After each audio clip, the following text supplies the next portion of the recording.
How to set up Face Unlock on your Android device. Hey everyone, in today's video, I'll be showing you a quick and easy way to set up your Face Unlock on your Android device. Let's just get started. First thing first, you need to go ahead and do is open up Settings. From Settings menu, scroll down and find Lock Screen and AOD.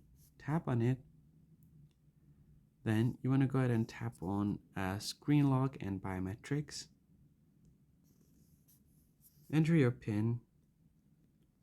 Tap on Continue, and then you can find biometrics down below. You can see face recognition. As you can see, I've already registered my face, but I'll just show you guys how to do it. Tap on it, and then from here you can add alternative appearance or enhanced recognition. I already have my face data, so I also have an option to remove face data, but you can just tap on Add. Once you tap on it, you want to look directly at the camera and tilt your head up. To get a full scan of your face, first you'll need to look directly at the camera, and after that you'll be asked to turn your head up slightly. So just tap on Register.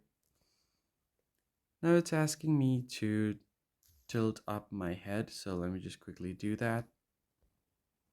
Now you just have to follow its instructions. Since I'm wearing glasses, it's asking me to take off my glasses to continue. So I'll just tap on Continue. And once it's 100%, your face data will be added. And as you can see here, the alternate appearance has been added as well. And that's basically it. If you found the tutorial helpful, hit the like button down below and subscribe. I'll see you guys in the next one.